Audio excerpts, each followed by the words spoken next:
Hey guys, just wanted to take a minute to talk about our sponsor for this episode, Anchor. If you haven't heard about Anchor, it's the easiest way to make a podcast. Let me explain. It's free. There are creation tools that allow you to record and edit your podcast right from your phone or computer. Anchor will distribute your podcast for you so it can be heard on Spotify, Apple Podcasts, and many more. You can make money from your podcast with no minimum listenership. It's everything you need to make a podcast in one place.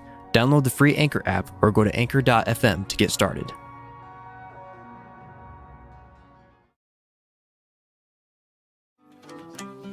Her name is Noelle. I have a dream about her. She rings my bell. Got gym class in half an hour. Oh, how she rocks in Keds and tube socks.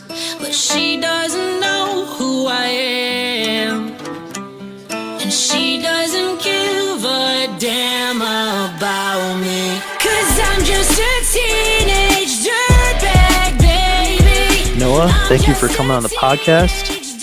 You're from Grand Rapids, Michigan, and you're in a couple different bands. So what are you currently involved in right now? Man, that is a lot. First off, Gabe, thanks for having me. If you guys don't know, Gabe is the man. Give a shout out to his band. How do you say it? Aeonia? It's pronounced Aeonia. Aeonia, yeah. Mm-hmm. They're dropping a big single, so shameless plug for him. Thank you. Yeah, absolutely. But yeah, I am in Grand Rapids, and actually right now, just Cielo Drive is the primary project I'm in. But in that, I've actually been getting into, like, I would not call myself a producer, even though that is kind of the role I'm sitting in now with a lot of these projects. But I started like writing a lot of guitar loops and working with a lot of like rappers and a lot of producers as well, and just selling like just guitar loops to people and doing that. So I right now it's just Cielo Drive, but it's also been just recording and writing a lot of stuff. I have some big stuff in the works. Cielo Drive, we're going to be working with Nick Scott next month in July in his studio, just for a couple songs with him. And then I just got recruited by, I'm not going to give too much details on this project because it's still in the works. We're still recording it, and I don't know if anything will ever be officially released, but I'm working on a project that Chris Crummett is like engineering and producing. So that's like some big stuff in the works for me, is just doing those two projects right now. And I have a good friend named Mitch from a project called Dead Flower that we're going to be working on some stuff. So Cielo Drive and just, recording guitar loops and writing songs for other artists is like my primary thing I'm doing. And then I'm talking a lot, sorry. There's a lot of stuff going on. But No, it's all good. I'm also, like, my part-time job when I'm not doing those things is I'm a music coordinator at a nonprofit. So I teach a lot of music, teach private lessons, and teach just there being a music coordinator. So just teaching a lot of music and doing everything around my life right now as far as like making money is all music, which is, it's been a very long journey doing that, but I'm really flattered and very blessed, like extremely blessed to be where I'm at. And, it's fun. I'm in the place where I'm not just, surviving anymore to pay rent. It's more of like, hey, I'm getting my name out there a little bit and starting to make some moves that are been super beneficial. So it's been a journey though.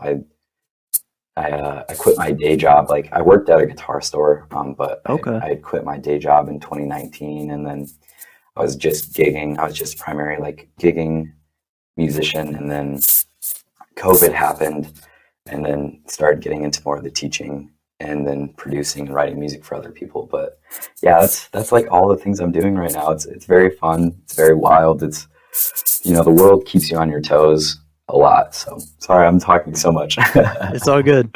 So now that's your job then, is the music coordinator then? Yep. How does that work? Is that like Monday through Friday, or is it like part-time? How does that work? Yeah, so it's a little tricky. So there are some weekends that I do have to work, but usually it's Monday through Friday. I work for a organization called New City Kids, and I'm the music coordinator there. So it's an after-school program. So my hours for them are a little weird. It's like I usually work 1 to 6, and then for their music events and outreach events, I'll work hours for that. So it's a pretty flexible schedule, which is really nice. Being a musician, it feels like you need to be in a job that's like not too mentally demanding, but it's also like gives you enough financial stability to where you can support your other projects.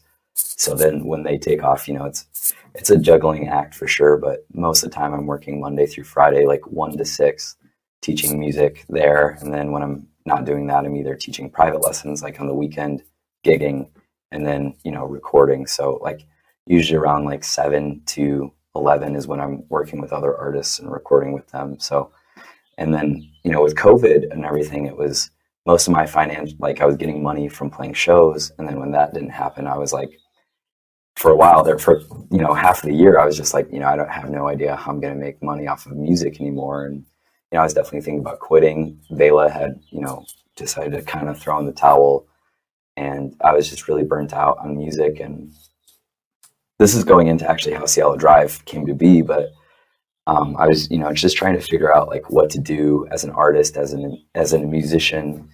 And I've never been a good producer, but people started like, I would post covers on YouTube and Instagram, and then post little like ditties of me playing guitar, just little, stuff. And I had some rapper friends reach out, and they're like, hey, like, can you come like record that for me so I can rap over it, and like my producer can make a beat? And I was like, yeah, like no problem, that would be fun. And then people kept asking me to do that, and I realized like, hey, there's a way to make some money doing this, and this is really fun for me. It's really relatively, like, I wouldn't say it's easy in the sense of like, a simple way. It's just like, it's very fun and refreshing. So I started doing that. Mm-hmm. And my buddy Brennan, who had grown up playing church gigs together, actually was like, hey man, let's make a band together. And it was perfect timing. Just like Vela was pretty much done. And it was just something so refreshing because it wasn't anything like I had been doing before. And so that's how I got into doing that, I think. Okay. Yeah. So all of your like job and like income is it's all centered around music then. That's pretty cool. Not a lot of people can do that. Like usually they have like a day job and then music, Yeah. And there are some days that I'm like, oh man, maybe I should get a day job just because it's like, music. It's fun. It's just like, at the end of the day, anytime you're working and you're making money, it's a job. And, there are some days that I'm like, holy crap, like I wish I could have a little bit of a break. But, at the within the same breath, it's like, there have been people who have worked their whole lives just to like be where I'm at. And, I'm not saying I'm rich or wealthy, but, I'm paying the bills right now, and my expenses are relatively low, which is super nice. But, yeah, man, it's been a risk, and it's taken a lot of risk getting here, but it's paid off. And, I'm very flattered and fortunate to be where I'm at. And, some of the people I'm getting to work with now, it's just like, wow, this is an opportunity that I feel like I don't even deserve. I think imposter syndrome was really real for me earlier this year, of like, back in like February of 2021 in March, it was like, I was getting hired, like paid money. Like people were asking me like what my rates were. And I'm just like, yeah, I can't even believe this is real. Like I'm making money, getting to do something I love doing. And it's a lot of work. Okay. So what is that? You like sell loops? You like do guitar loops or something like that? Or man. How does that work? So there's this thing, like I just found out, like, so there's a lot of, rap sound, I think SoundCloud rappers really paved the way for the way music is done these days. But, producers and guys who make beats sometimes they're actually always looking for someone to play guitar or to write, something different for them. And when we were in California earlier this year recording Cielo Drive's first, mixtape, EP, album, whatever you want to call it. And I just found out like there's this whole industry of people who are just playing guitar and just selling just the sample of them playing guitar to producers.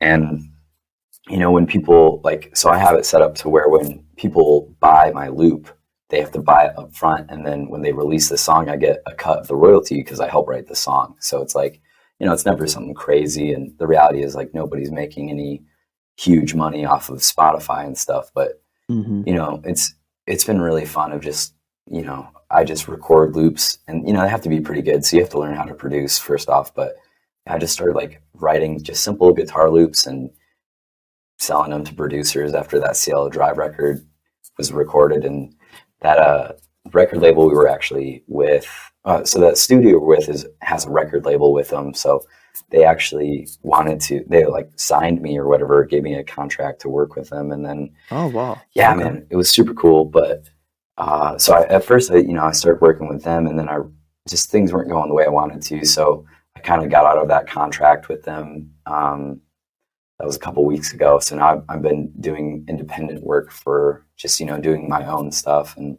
working with whoever I want to now. And it's been, it's really rewarding. It's really fun. And yeah, it's just simple. Like I just, I'll write something that I think is cool in my bedroom, and then I'll send it to a few of my clients who I've worked with in the past now, or who know about me. And yeah, it's been cool. It's, it's nothing crazy, but the more clients you build and the more loops you send out and the more people who use them, like the more clients you get, I guess.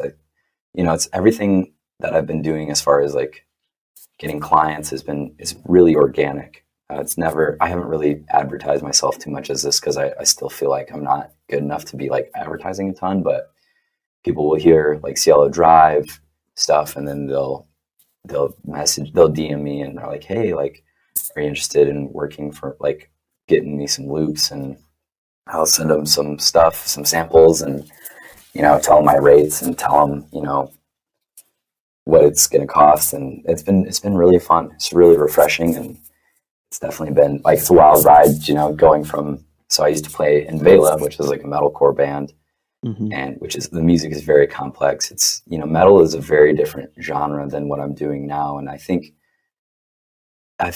going from just being a metal musician or like a cover band musician to just a musician who's like, now I'm making money off of original music, it's changed my perspective of what the music industry looks like. And, for a long time, I would not say I'm a good guitarist, for the record. Like I'm a good bassist. I'm a decent bassist. I'm a decent at best guitarist, but it's less about the chops and more about, does it sound cool? Or does it, even if it's simple, like, does this have the possibility to be something that's catchy or fun, or people are going to like it? So it's a very different look at the approach. I mean, for me, doing metal, I don't know. Is this okay? I'm rambling a lot. No, it's all good. I guess kind of in a way to segue into that, what kind of got you in, like leading up to all of this, or just in the recent years of just being a musician and doing gigs? Like what was like leading up to that? What would you say is like an early music inspiration for you, like your favorite album or artist that started you out? Man, so I've been playing bass since I was like 10 or 11 years old. And I grew up in a really musical family. My grandpa taught me piano when I was 8. I was not very good at it. And I would not say I'm necessarily a naturally, like supernaturally musical person. But I was always around it. Like my parents were always playing, music. Like my sisters always like really showed me Bob Marley and the Red Hot Chili Peppers. And my mom loved Van Morrison. And my dad showed me like Boston and Creedence Clearwater Revival. So it's like, I have a huge, like, my background is all like classic rock, old reggae, and then like Christian punk rock and stuff. Because,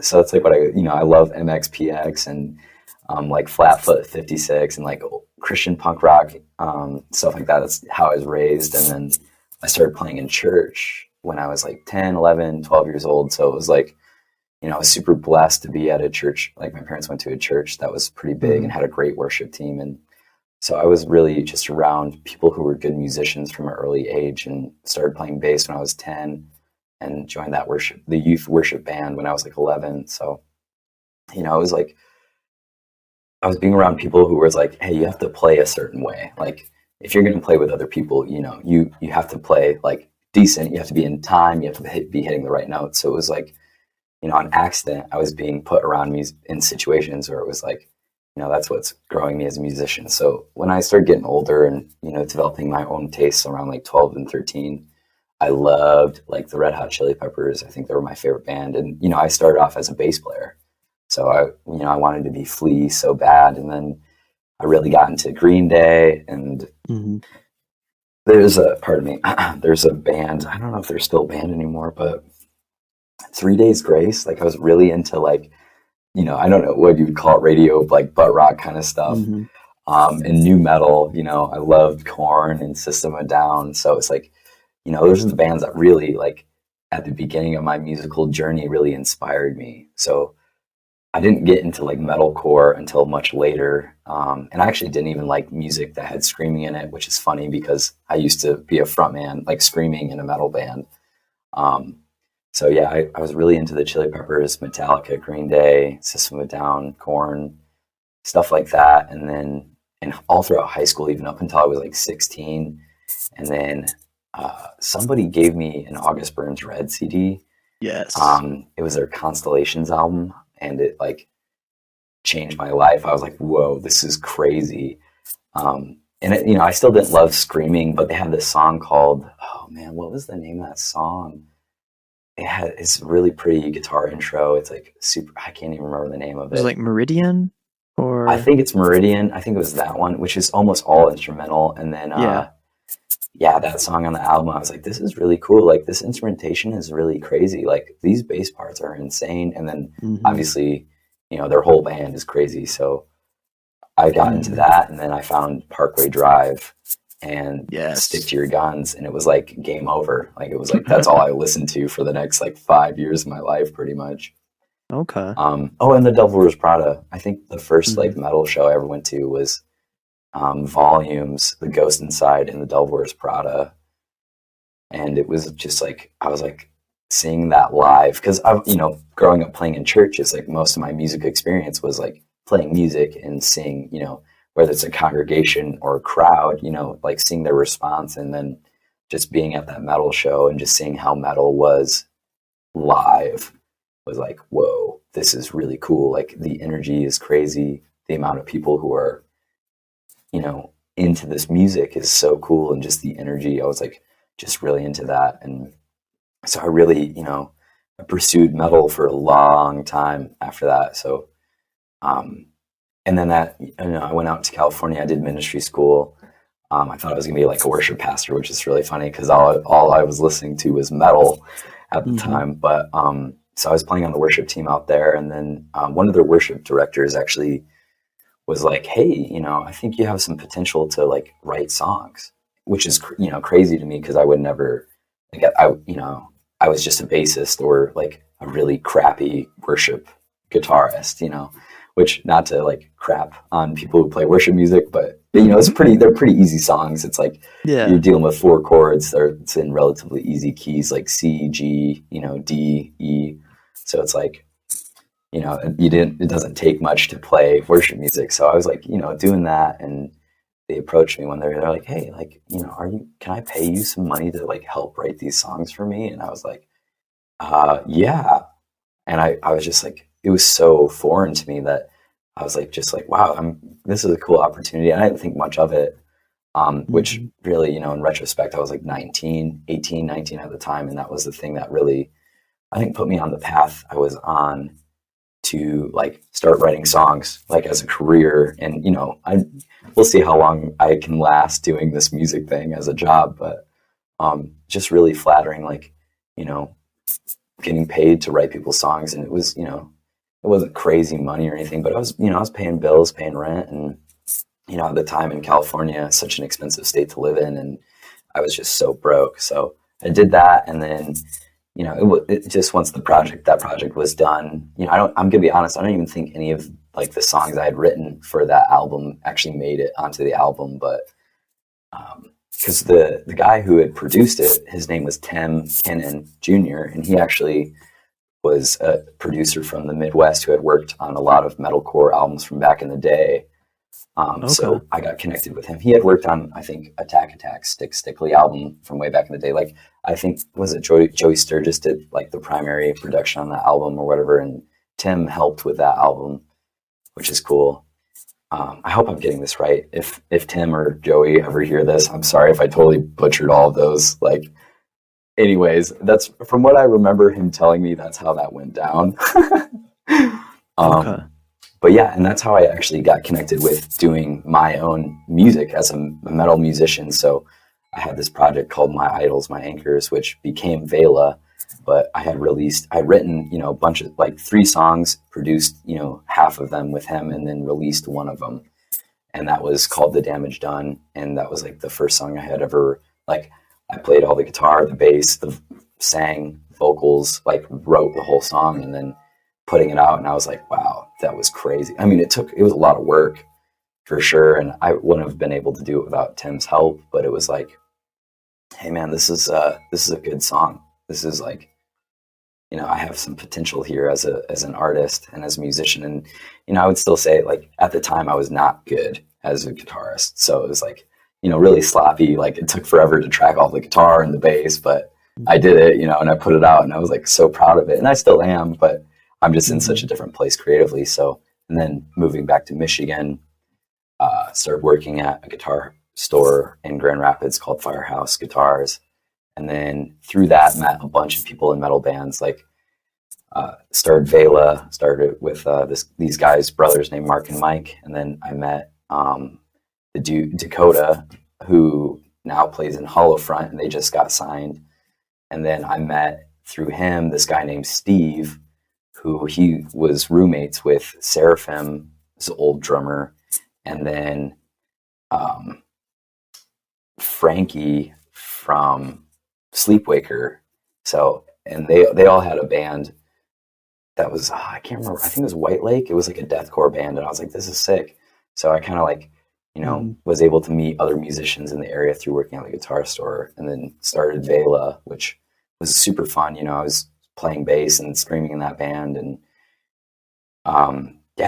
we just started playing shows. Like, as soon as we had enough songs to like fill up 25-30 minutes of playing songs, like, we would just book ourselves like wherever. So we played at Mulligan's, like a crappy like punk venue downtown, and then our second show was at the Pyramid Scheme, which was like, that's one of my favorite venues.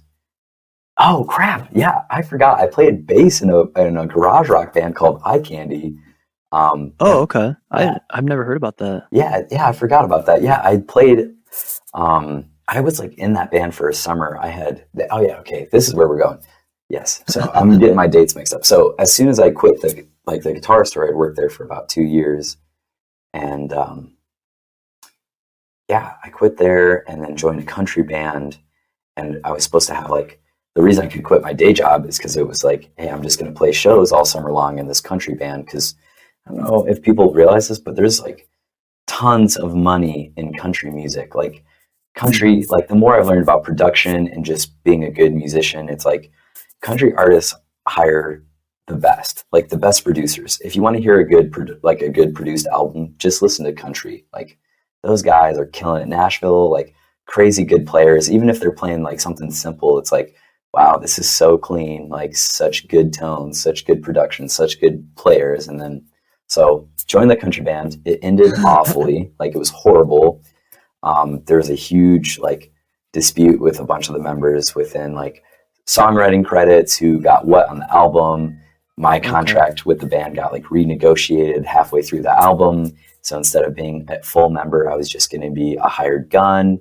It was like a terrible situation. Then people were getting lawyers and like lawsuits, all this stuff. So I like quit that band, joined Eye Candy, and then somehow like got enough gigs between playing cover band gigs, church gigs, and then Eye Candy shows to where it was like I was able to pay rent. So it was like definitely ups and downs. Like, I'm going to be honest, you know, the music industry is cutthroat. Like, you know, if you're not getting, if you're not getting that stuff in writing, you're going to be in a world of hurt. And, you know, it was a hard lesson to learn. And it was something that like, it was super discouraging, because I was like, oh, I'm quitting my day job to pursue my dream. And then all of a sudden it was like, nope, you're getting a lawsuit. You're getting, you know, you're in a country band now that's like breaking up, and the album's not even out yet. And now all of your summer festival dates are gone. And like all that's, you know, it's all my income. So I was like just scrambling as a musician to make it. And I think that's the secret. If you want to be a successful musician, you can't quit. You have to just figure it out. You know, it's like do or die. And, you know, thankfully I have a lot of great friends and family who, you know, were really supportive, but it was just like, you know, financially, it's like, you know, if you want to do this, you have to figure out, you know, how you're going to make money doing it. And then you have to be okay with, you're going to eat ramen noodles for a long time. That's just how it is. Mm-hmm. And I think that's part of the thrill of being a musician. It's like, if it was easy, everyone would do it. If it was fun, everyone would do it. And like I said, I'm very blessed to be where I'm at now. I'm not saying I'm making it. I'm just saying like, I'm not as poor as I used to be. Okay. But yeah, that's like been my background for the last, that's my whole life. And, I've skimped over like a lot of those high school bands that I've played at and stuff, but it's just nothing crazy. But yeah, so that's my upbringing. I totally didn't answer that question of like what albums really inspired me, but I hope that's okay. It's all good. And then would you say, so now that Cielo Drive is kind of like the main thing right now, leading up to that, would you say like what kind of changed recently? Would you say it's like MGK or Travis Barker, stuff like that, that's inspiring you lately, you think? That's what it kind of sounds like to me. Definitely. Oh yeah. And so like, my background is like a lot of punk rock. I love like Green Day and Bad Religion and MXPX and Blink-182. And so it's like, realistically, it's funny because like, I tried doing the metal thing for a long time and I don't have the chops to play metal. Like as a guitarist, I'm just not good enough to do it. And I think I look at music a lot differently than a lot of metal bands do. Metal is a lot about the art, like the form, the riffs. Mm-hmm. I look more of like the song as a whole, everything as a whole. And I'm really into like music that's dynamic and giving space. So Cielo Drive is like, I love MGK, and Travis Barker has his hands in everything these days. Like any artist who's big right now, you guarantee Travis Barker's name's on it in some aspect. But to me, it's like music that's pop music these days. Like you look at Trippie Redd, you look at all these rappers. It's like, 24 Karat Golden. I hope I didn't butcher his name. I probably should have looked up how to say that before. But, it's to me, it's just like they're 2000s rock. Like it sounds like some 41 riffs smashed up with trap beats. Mm-hmm. And, I started listening to a lot of rap and a lot of like hip hop and a couple years ago. And it was just because I wanted a break from like rock and metal because, it was what I was like listening and making. And I was like, I need something that's like inspiring. So when Brennan, my bandmate in Cielo Drive, had approached me, like I said, we grew up playing church together. He was like, hey man, like, let's just play this kind of music. It's really fun. It's just pop punk riffs with trap beats and rap over it. And I'm like, this is fun. It's really just like a fun. So I love MGK. I wouldn't say he's a huge influence as far as like my upbringing, but like as far as that sound now, like that's popular. That's a popular sound, and I'm having fun with it for sure. But yeah, I like simple songs, like good song structure. People are always like, oh, that's song structure is boring. Like if it's an intro, verse, chorus, verse, double chorus, bridge, it's like, I think that's good. I think that's good songwriting, and I think that's what people connect with. And I don't think there's anything wrong with that. But yeah, I love pop punk riffs with trap beats. So yeah, I'd say the biggest inspiration for that was, I don't know, just my guitar playing is really influenced by like Green Day, Sum 41, and the Chili Peppers, which if you're like a guitarist, I wouldn't say that's necessarily anything that's hard to play. It's like, those are relatively easy riffs. I mean, obviously some of those Chili Pepper songs are insanely hard to play, but it's just like, it's not necessarily hard music, complex music. It's very fun. It's very refreshing. And that's what I like at the end of the day. It's like, I want to make music that connects with people. And I thought metal was the best way to do that. And just the music we're making now has just been way more fun and way more fulfilling, just because it's like, hey, I'm making music that is just naturally how I make music, which is just really cool. It's simple, it's easy, it's nothing crazy. 4 chords most of the time, or just a little like fun little guitar riff or bass line, and that's about it. And that's the thing I think musicians get in our own heads, where we're married to the idea that music has to be complex or hard for it to be good. And I think that's a very backwards thing. Like music is meant to be enjoyed and to connect with people.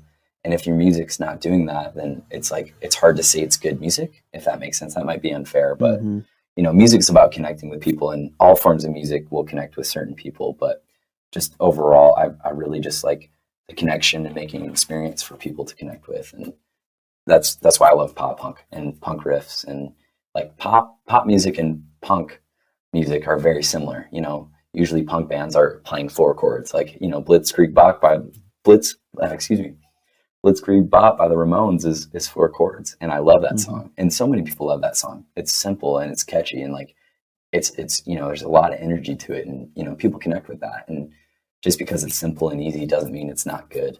And I don't know, does that answer that question? I feel like I'm just rambling this whole time. Yeah, no, it's all good. No, yeah, the best songs have like a just a motif to a reoccurring theme, and that's why sometimes simpler songs, because they repeat certain sections, and that's why pop music is so catchy. And like you're saying, like punk and pop being blended together is just a cool marriage of like that more grungier, heavier alternative music combining with the popular sound of pop. You know, I think that's a good marriage between those two genres. So it's a good genre to be in right now, I think, 'cause it's blowing up. So oh my I think goodness. Cielo Drive will really take off. Dude, you know, it's exciting. It's really scary. And I think the big thing that's hard these days, the hardest thing about being a musician, I think, is actually social media.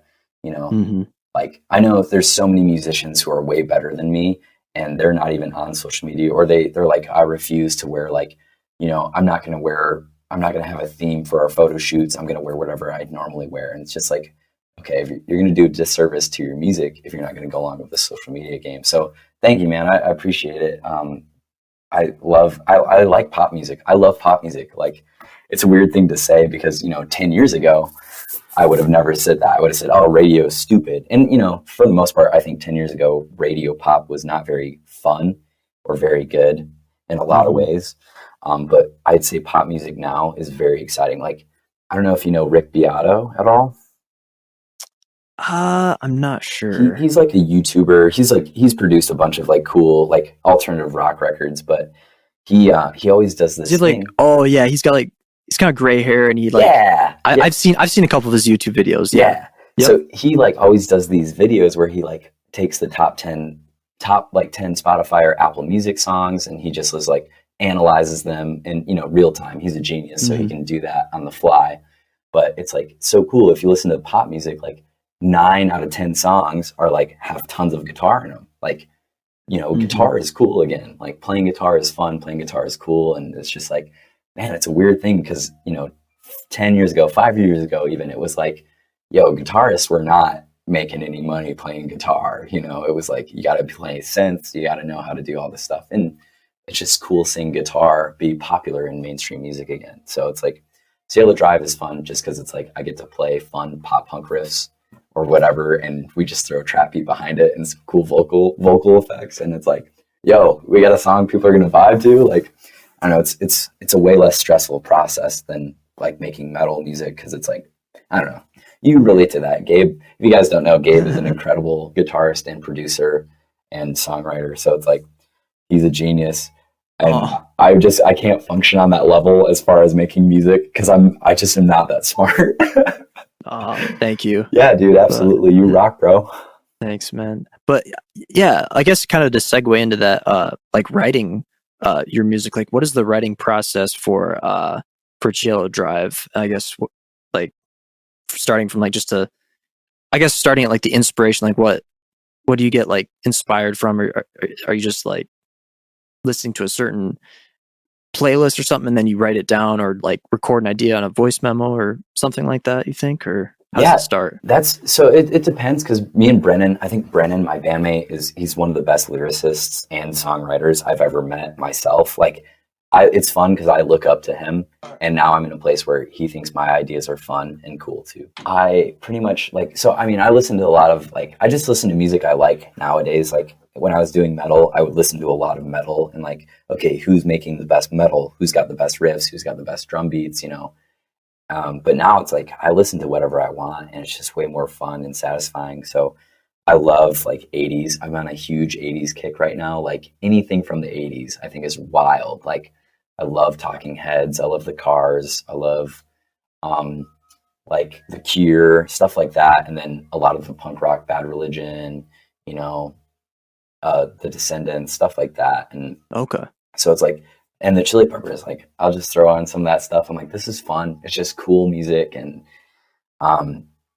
so it really is just me sitting in my room, like listening to music I like, and then I'll just sit down with my guitar and just write stuff. So it's a lot of like, we'll write guitar loops I'll send them to Brennan, and then he'll write lyrics to them, or Brennan will send me like a couple chords and some singing, like some lyrics he has, and he'll just play like a voice memo over with an acoustic, send them to me, and then I'll like build the song. So I'll like write some guitar parts to it, and then some maybe like some crappy drums behind it, and then we'll just kind of figure it out from there. So we'll flesh out a lot of the ideas just together, and then both of us are not very good producers, I'd say, even though like I'm in the producer role for Cielo Drive, and so is Brennan. So it's like right now we'll send them to our friends who we like work with as far as writing songs. We're like, hey, what do you think of this? And right now that's Nick Scott, which is a huge honor. You know, Nick Scott's produced a billion records that I have loved as a teenager and like as a metalhead. So it's like, you know, we're really flattered and honored to be working with him. He loves our stuff, which is cool. You know, it's a weird spot to be in where it's like, man, somebody of this caliber who we're getting to work with, and you know, it's just really cool. So we'll send the ideas to him, and then, you know, we'll pick and choose like what we like the best. So, you know, we've written, like Brennan has a whole album that's ready to go basically. So it's like, he'll send me stuff, and then you know, I write a ton of music. If it doesn't, the cool thing is if it's not a song that Cielo Drive can work with, I'll sell it to a producer or to a rapper, and they're like, so it's, you know, I'm writing constantly. I think I write, you know, 5 guitar loops a week, and it's, you know, it's not a full song, but it's like, you know, it's 5 songs a week that could be easily become a song, you know. So it's, you know, the melody's figured out, the chord progression's figured out, the rest is just adding lyrics and drums. So I think, you know, being a guitarist is actually less of a role for me. It's more of being a songwriter and more of a producer. 'Cause, you know, producers are just people who are really good at writing songs and putting them together. And now that's what I feel like me and Brennan do for Cielo Drive. So that's pretty much what we do. We just send ideas back and forth. It'll be late at night, and I'm like messing around with the guitar just because I'm bored. Like, guitar is no longer a chore for me. It's like just something that's really fun. Like, I can just sit down and be like, oh, this is cool. I bet Brennan will like this. I bet we could turn this into a song. And even if it's easy, even if it's just a little ditty, a little cute little lick. And, you know, that was like the whole Cielo Drive album. We had written maybe 2 songs for it, and it was just like based off of like 4 chords that I had thrown together or Brennan had thrown together. And it was like, cool, let's just build off of that. And so the songwriting is actually really, really easy. I think writing the songs is actually the easiest part for us, which is so weird to say because my whole life it's always been a pain in the butt trying to write good songs. And now it's like, I don't know, it's the easiest part. Everything else that sucks is the marketing. And I hate that because I'm, you know, I'm trying to be off my phone less because I'm a like social media addict. You know, I'm like posting memes all the time, you know, just being a goon on the internet, just being a dumb person. But, yeah, I don't know. That's kind of how we do it. It's just super fun. Just a couple homies just hanging out and writing tunes. And I think that's the best part because it's like for once in my life, I'm getting to work with someone who I grew up with, who is like, you know, a childhood friend, you know, someone who I like figured out who I was with. And, you know, that's where we're at. So I think it's how we write our songs pretty much. Okay. Do you ever like, cause I know you said you're like recording loops and stuff. Do you ever like recording a loop and like you sell it or something? You're just like, oh shoot, I should use that for Chill Driver. Do you ever like have ideas overlap from those 2 projects? I guess. Goodness. Yeah, and I think there's like one loop that I sold to someone that I was like, you know what? I hope they don't ever release that song, so I can just like take that loop back. You know, it's like I usually give it about, you know, I'm so new to this, but if they don't release that song within like a year, I'll probably just use it myself, you know. Like that sounds weird to say, and I don't know like the whole legal ramifications of that. And if they use the song, you know, then it's like copyrighted. But the thing is, like, I'm still, if it's an exclusive beat, and that's where it comes down to like licensing. You know, if they want to license a guitar loop with me, if it's an exclusive one, then I won't touch it. But if it's just like, hey, it's not going to be exclusive, my rate, I'll give them a better deal on the guitar loop if it's not exclusive, because that means I can use it for Cielo Drive or I can resell it to someone else if I want. But so far I've only had that happen once. So it's because it was like I sent it to Brendan originally and he's like, it's okay. I don't really have anything for it. And then, you know, a couple of weeks go by and he's like, hey dude, I was thinking about that guitar loop you sent me, and I'm like, oh crap, dude, I just, I sold it to someone else. But Okay. yeah. Okay. So, yeah, still on the topic of like, I guess, writing music. How do you like balance work and creating music? Do you have to like schedule it? Like, okay, this is this section of time in a day that I write no matter what, or is it just kind of whenever, or when inspiration strikes, or how does that work? That's a tricky thing. Cause usually like at first I started doing it just whenever I was feeling creative. I think that's a bad way to do it because it's just like there are a lot of days, especially like as a musician, where you're like, oh, I'm not feeling creative right now. So like I have a pretty set schedule. So on Mondays and Wednesdays and Thursdays, I do my best to like actually record, like write music. I've like forced myself to sit down for at least like 4 hours and just to write guitar. So it's like I'll practice guitar and then I'll write guitar, like just after practicing guitar for like 45 minutes to an hour. Like I might learn a song or I might just practice scales, like just or modes and stuff. And then after that, it's like, okay, hey, it's time to write music. We're just writing some guitar loops and, it's whatever happens. And, some days like I can really tell what I'm listening to is influencing what I'm writing. But I think the big thing about if you want to be a musician who's successful, you just have to be disciplined with it. On the days you're not feeling creative, you're like, hey, this is the time I've set apart to do this, and this is what I'm going to do. And, sometimes I'm going to be honest, sometimes my guitar loops sound very similar. There are some weeks I'm like, okay, this sounds like something I've already written before. But, it's just about being disciplined and maintaining that level of like, hey, like, this is just part of what I'm going to do. And even if I'm not feeling it, I'm going to do it anyways. And I think that's the biggest thing that I have struggled with in the past. It's like, oh, I'm just going to do it when I feel like it. Okay. All of a sudden a month goes by and you haven't written anything that's like even decent enough to like send your bandmate. It's just like, okay, we gotta fix that, So my set schedule, usually Monday nights, Wednesday nights, and then sometimes on a Friday night, if I'm not doing anything, I'll really, I'll be writing a lot because I can sleep in, and then I teach my private lessons on Saturday, so I don't really have to be up early on those days. So, Okay, probably a good topic. Probably maybe a favorite topic for a lot of people. But like, what's some gear that you use to create? What tools do you use, like DAW, and then what guitars and amps and stuff do you use to record with? Oh yeah. Well, so I mean, I used to work at a guitar store. Like I'm a huge gear nerd. Like I love good guitars and good amps. But 2020, like I use Line 6, like the Helix products. I think they're great. So live, I'm always using like the Helix or the HX Stomp. Just because it's like I had a vintage Fender Princeton I used for a long time for doing like church gigs and cover band gigs, and then so right now my main gear is an Ibanez AZ. I forget the model number, but it's like a Strat. And it's a great guitar, roasted maple neck. I'm a huge fan of it. Seymour Duncan pickups, and then my other guitar is a Gibson Les Paul Standard from like 2004, which I think is the best year of Gibson ever. And then that's been modded with Seymour Duncan Custom 58 and the neck, I think, and then a Sewer Doug Aldrich in the bridge, which is a super hot pickup, which I wrote like all the metal stuff I've ever done. It's just I love that, bring me the horizon drop tuned Les Paul sound. So I'm big into that, but yes. yeah, these days, like for a lot of the clean stuff, it's just the AZ, like going directly into Logic. I think Logic is a great DAW, especially for like producers who do the stuff I do now.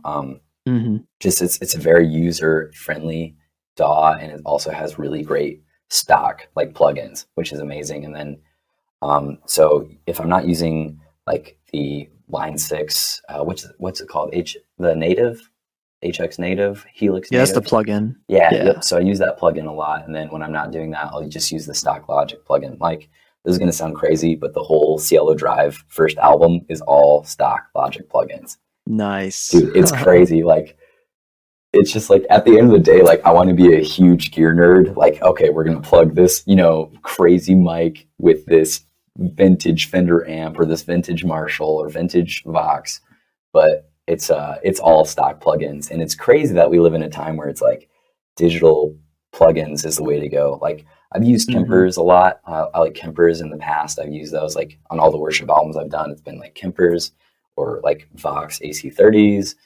But yeah, these days it's a lot of like just plugins, stock plugins. I really want to get into the Neural DSP. I think they did a Corey Wong plugin, which is great. That's going to be the one I'm going to be buying here in a little bit. I tried the free trial and I thought it was just a really fun, really easy to use plugin. That sounds great.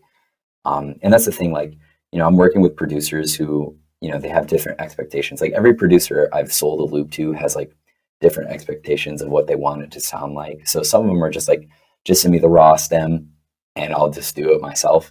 Other people are like, hey, you know, it needs to sound different. And so I think there's a lot of really great tools for musicians and bedroom producers to want to, like, if you want to get into this, it's the easiest time to do it because there's so much great information out on the internet and there's so many great stock plugins that make life super easy for you. But so that's what I do for studio. It's just like usually plugins, and then my guitar is just directly into my Focusrite, which the Scarlett is just that's a classic. You know, it's like everyone has one as a beginner, and honestly, they're great. They're reliable. So, and then for all of our vocals, we use a Shure SM7B, which, you know, it's industry standard. You can't beat that. And then I've actually been using the Warm Audio, the WA87, which is a clone of the Neumann UA87. So it's, you know, I think those are great vocal mics. It's definitely cheaper than the Neumann for sure, but, you know, both of those mics do really good for just like relatively like on a budget that sound good. And then analog gear, I really have used a lot less of analog gear than ever before. Just digital is really convenient. I personally don't think it sounds as good, but it's so convenient and easy to use. It's like that makes up for, you know, not having to worry about the analog stuff, I think. Yeah, digital is just really flexible, really easy to use, portable. You can use it wherever. It's the go-to, definitely. But say if you had like unlimited budget, just the best studio wherever, like what would be the ultimate like gear signal chain? Oh my goodness. Oh man, that is so I'm really into, like, I love Vox. I love Marshall. I'm a huge British amp guy. So if I was like doing like Cielo Drive live where I didn't have to worry about it, I would do like a JCM 800 through like that, what is that, 1965 412 with the greenbacks. I think that's a really cool classic. Like it's a lot of mid-range to the amp. I think that's like the best dirty tone with the tube screamer. You know, that's like a $2,000 like setup right there. So I would do that. And then I would do, like, for clean, I would probably do like a Vox AC30, and then, you know, all those Strymon pedals that just sound so dope.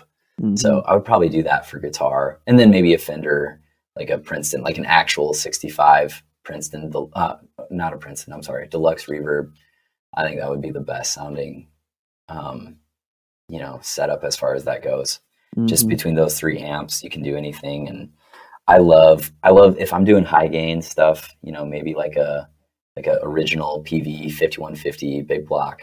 You know, if you can, I don't even think any of them have the original tubes in them, but if you can get one that has those in it, that'd be sick.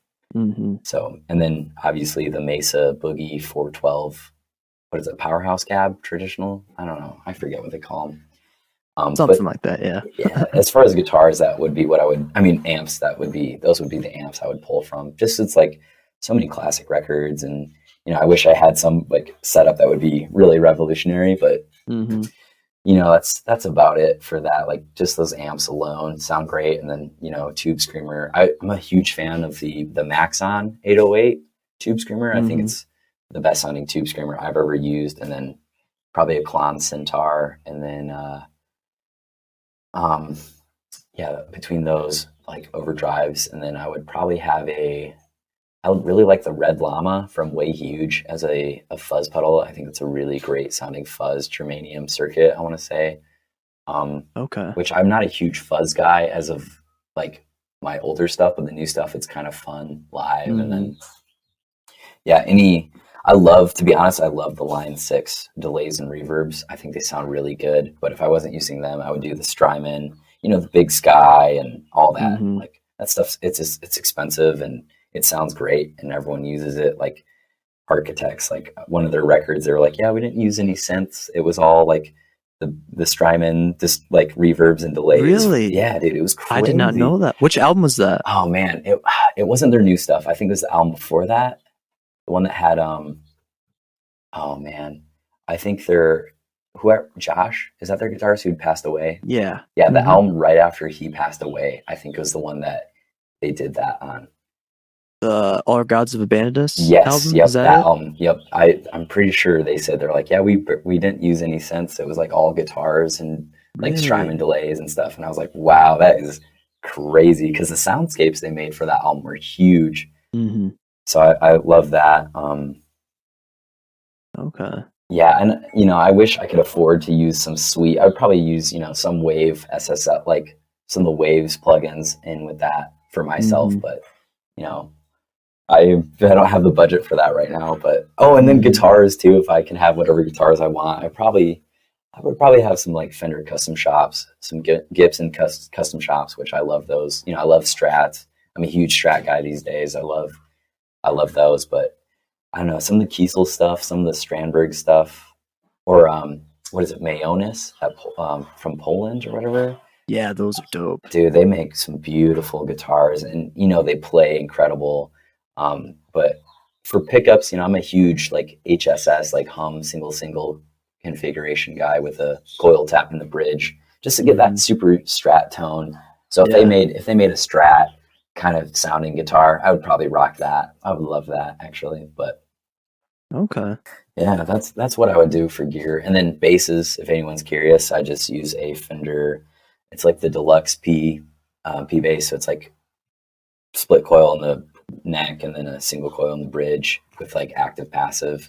And then I bought a new bass recently, like a couple months ago, it's a Mustang bass, so it's short scale and it's got flat wounds on it, which normally I hate. Like I hated flat wounds and short scale basses, but so far everything I've ever recorded that with or played it live with, I always get tons of compliments from the sound guy or whoever I'm working with. They're like, yo, this bass sounds so good. It fits in the mix really good. And, I really love that bass because it just does everything so good. And it's such a simple format. It's, it's hard to be mad at something that's so dumb simple. Like I can't mess it up. If that makes sense. Yeah. But for bass, the Fab filter, like that compressor or whoever that company is, their compressor is really good. I use that like on everything. Cool. Okay. Yeah, man, I hope that answered some questions. I'm not as much of a gear nerd as I used to be as far as like setup, just because like so far in the real world, like my setup, the simpler the better. And pickups, Seymour Duncan, that's what I have in actually all of my basses and guitars except one. So that's AZ, the Ibanez has Seymour Duncans in it, but my Gibson has Seymour Duncan in the bridge, the neck. And then, that Mustang bass has a custom Seymour Duncan pickup in it as well. So I'm a big fan of them. I think their stuff's good. Yeah, I think everyone has that kind of where you try a bunch of stuff, you get all the knowledge from all these different brands, and then you kind of find the tried and true, and then you're like kind of try to simplify the setup. At least that's what I see from like a lot of interviews with artists or like I forget what YouTube channel, like the Gear I love Rundown. Those, dude. I've watched like a billion of those. I'm a huge nerd. That's what I do, man. Premier Guitar, their rig rundowns. I'm like, this is so sick. Yeah. I mean, there are some like, I don't know, like for example, Deftones, like Stephen Carpenter's rig is insane. Oh, dude. I love Stephen Carpenter. I love the Deftones. They're a huge inspiration. And I follow their guitar tech on Instagram. I think is Foppstar, Foppstar, and he makes some amps for them too, but he was their guitar tech for a long time. And I don't know, just Stephen Carpenter's got a sick rig, and their bass player Sergio has a really dope rig too. And those guys are cool. Yeah, just there's those guys that do it, that need that stuff live, but I find it really cool. Like for example, Parkway Drive, like Luke, or not Luke. Oh, who's the other guitar player? Jeff. Jeff, like his setup is super simple, just one pickup, one volume knob, lock it to it. It's just cool to see the different artists that they're just like, I don't want anything. I just want it super simple. I want the tried and true. And yeah, it's just cool to see the the comparison between different artists that like Oh that. yeah, I definitely lean on the more like the bare bones, like the less that can go wrong. Because I being a gigging musician, and then I did tour with a band when I was like 18 for like a couple weeks.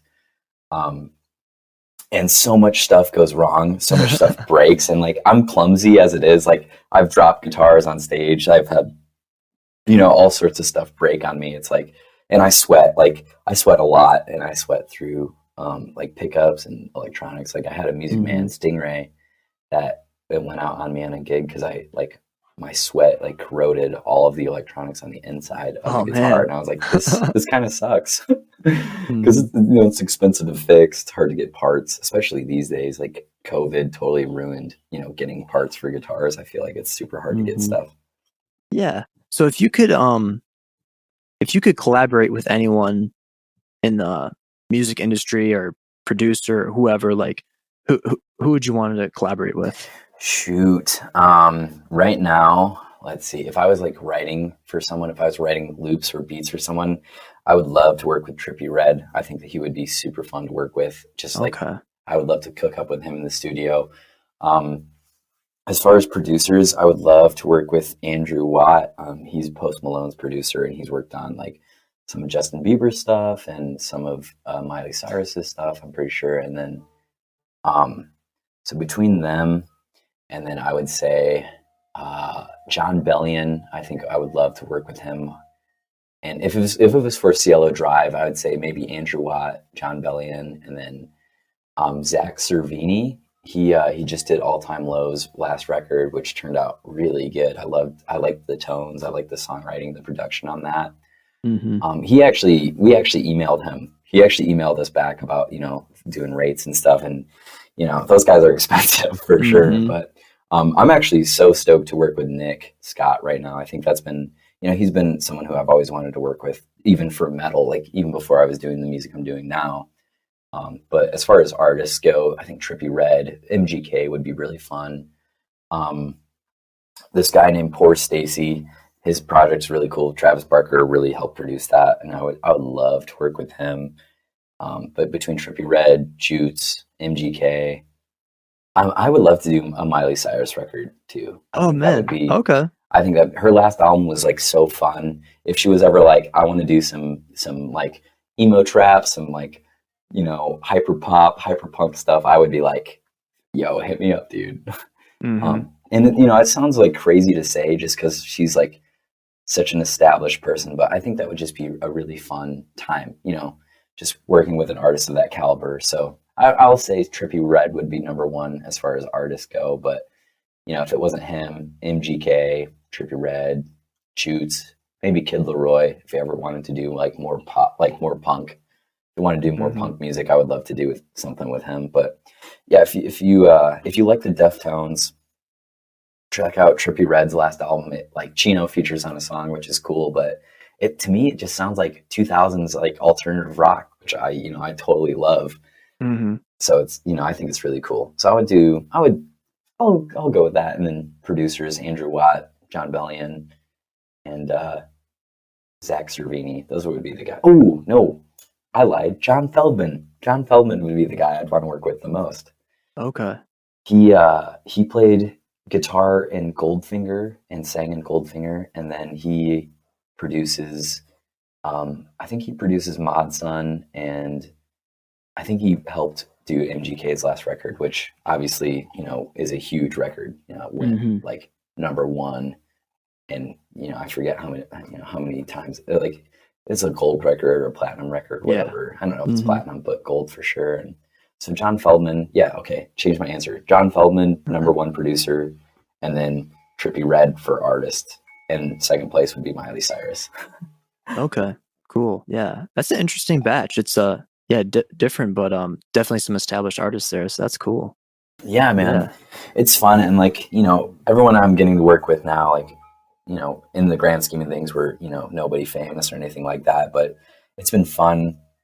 I'm working with a few people right now that I'm really excited. I'm not going to announce who they are, but I'm excited to announce when these projects come out, if they ever do.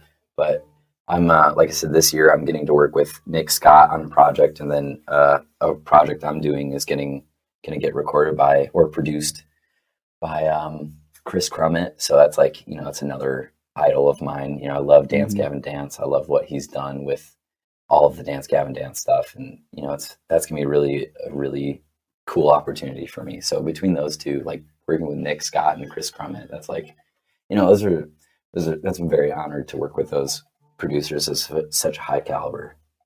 Yeah. Yeah, that's cool, man. Do you have any advice for others in the music industry that are starting out, or just something like that, like tips for that? I'd say, like, if you want to do this as a career, like, you're gonna have to work hard. You're gonna have to work harder than everyone else, I think, is the main thing. It's just like when things suck and most people would call it quits, you're gonna have to keep pushing and keep working hard. And there's no shame in changing up your sound and your genre. And I'd say, really find your sound and who you are as a musician, but then also, like, when you do that, you're able to work with, like, and do sound like a sound that you're not normally doing. So it's like, if you want to make it as a musician, you're probably not always going to be doing the sound and the music that you want to make, but stick with it, don't quit, and be adaptable.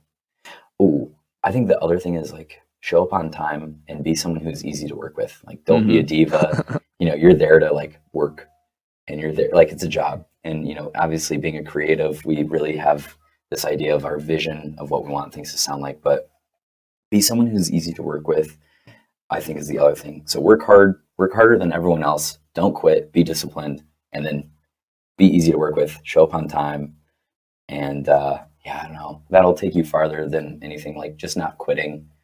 Like, I have a lot of friends who are way better at guitar than me, way more talented, but, if you're not going to put in the work, you will not reap the benefits. Like in 2021, it's simply not good enough to be a good guitarist or a good bassist or a good singer. You have to be,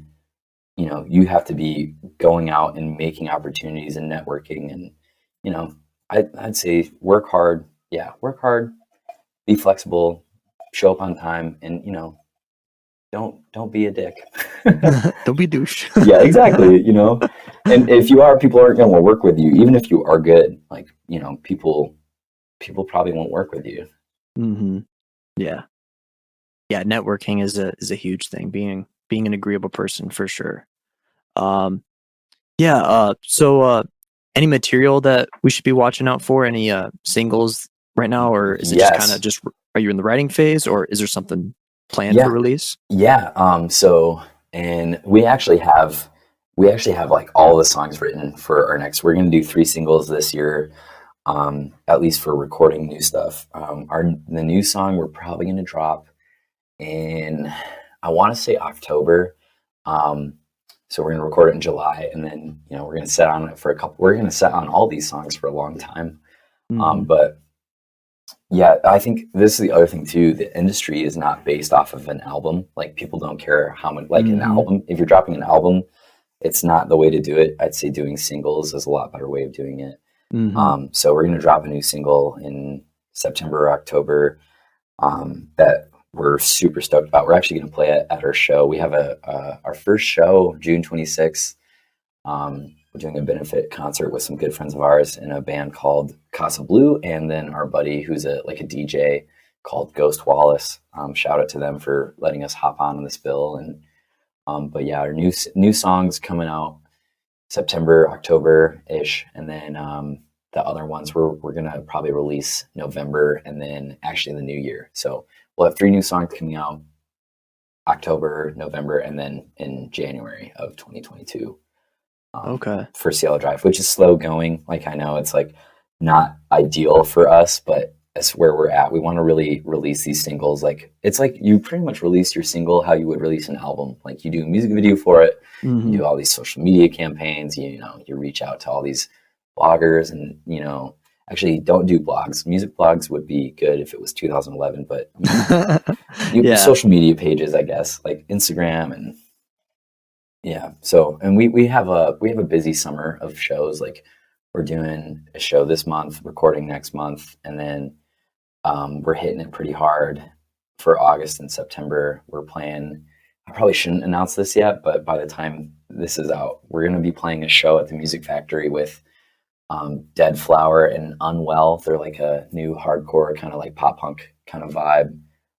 So we're really stoked about that. They're blown up, which is great. But we're going to do that at the Music Factory, and then our friend Brian Morris is going to be playing that show too. So it's yeah, I don't know. Work with your friends. I think having shows with your friends is the best way to do it. I've played a ton of shows with people I don't know or people I don't even necessarily like am a fan of.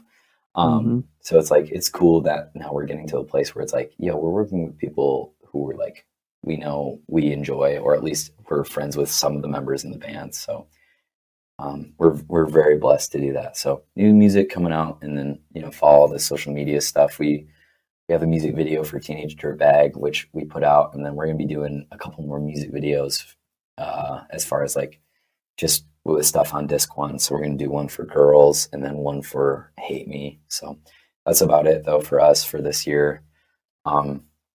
2022 is gonna be wild, but there's a lot of change happening for us, and we're like, we have new material. We're just waiting on it. And the other thing is like, we have to push all this. So we have to have we're pretty good about setting a budget and a plan for each release.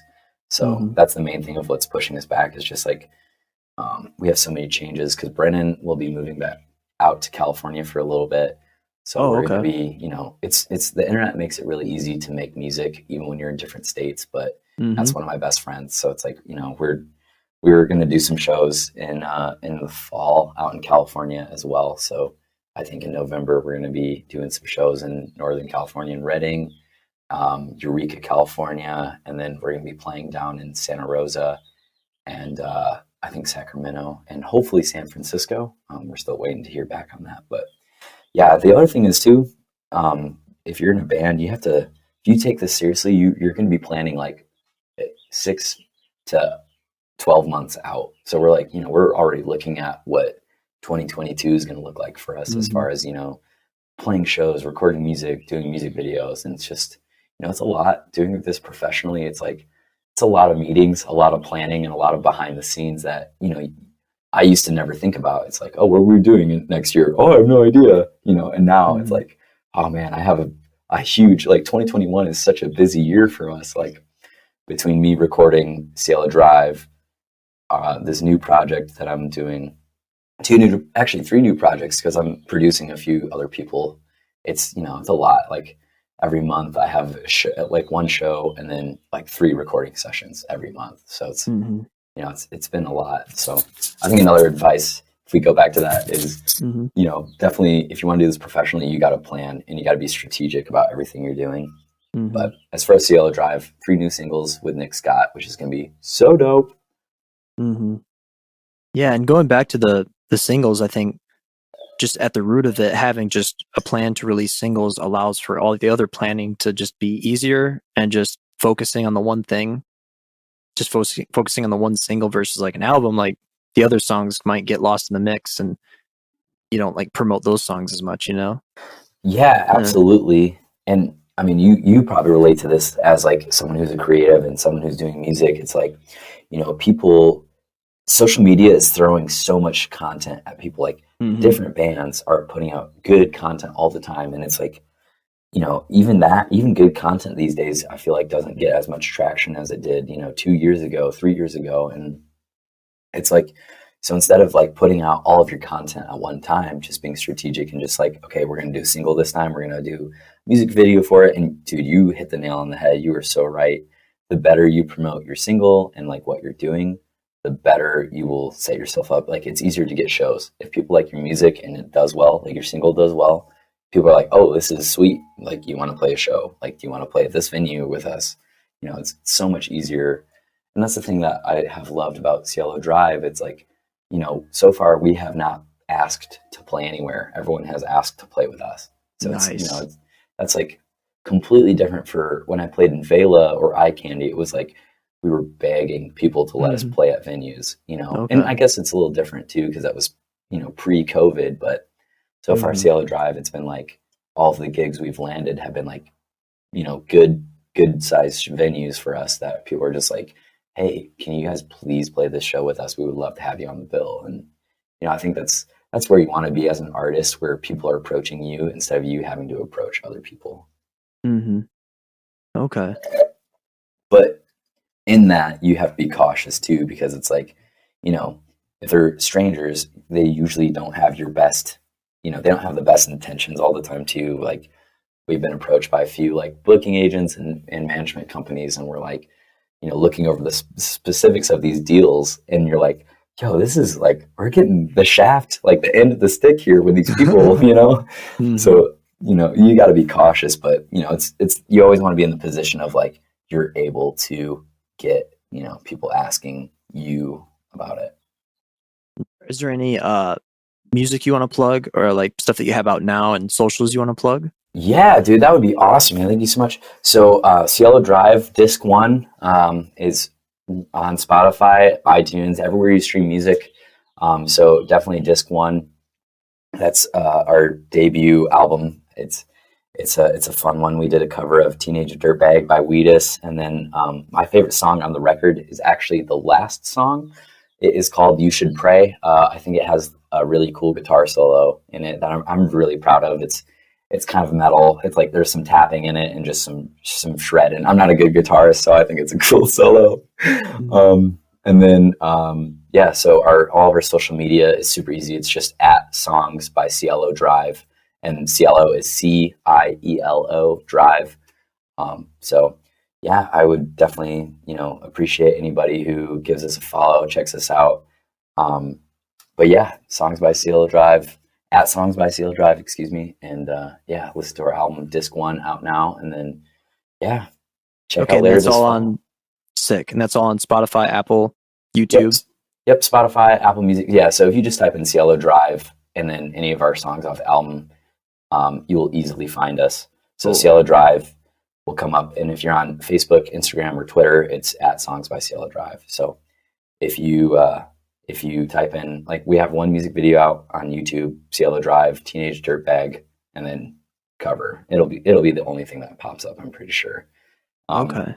If you don't find the band, you'll find like the Charles Manson murder. I don't know if we're probably out of time for the podcast, but we didn't have a band name. We had no idea what we were going to call this project when we were flying out to California to record it. Mm-hmm. Like, we were on the airplane. And there's a movie, a Tarantino film called Once Upon a Time in Hollywood, mm-hmm. which, you know, it plays on the 60s and the Charles Manson murders. But there's a street sign. There's a shot of just the street sign that says Cielo Drive, where the murders took place in real life. And I pull out my phone, and it's 8 a.m, and I take a picture of it, and I was like, yo, this is our band name. And like, I hadn't told Brennan. We were on like different parts of the airplane. But we were in the studio recording, and like we recorded Teenage Dirtbag in 50 minutes, like guitar, vocals, drums, like the drum beat, like we made the beat, we made everything. It was done in 50 minutes, the whole song. And they were like, hey, what is the name of your guys' project? And then, you know, we had a few ideas which all kind of sucked. And then I was like, hey, can we call it Cielo Drive? Because like, and I was like, this is, you know, I just watched this movie, and there's a shot of it. And then Brendan was like, everyone in the room was like, yo, that's a good band name. Like, this is a good project name. Yeah, so, it flows well. Yeah. Yeah. And I mean, it's kind of cool. Cielo means heaven in Spanish. And then obviously I'm a huge Parkway Drive fan. So having Drive in the name of our band name, it was like really perfect for me. So, but it's stuck, and it feels good. You know, we love our band name, which is the first time like I've ever liked a band name. I think naming bands is the hardest part of being in a band, besides like writing music and playing shows. It's like, yeah, what do we want to name ourselves? Like, it's got to have a meaning that's important to us, and it sounds cool, and it has a cool meaning. So that just worked out really good. Mm-hmm. Yeah. Okay. And then, yeah, that's a cool story. Yeah. How about you and Brennan's social media? What's your guys'? Oh yeah. Tags? So for mine is at that mini, or at _mini_Watts. Okay. So that's my social media. And then for Brennan's, he is at Brennan Ullman. So just his first and last name. But yeah, those are his social medias. We would love follow. I mean, obviously I post a ton of memes and like just pictures of guitars and myself or like little loops I'm working on or grilling. So if you like grilling and guitars, you'll like my social media.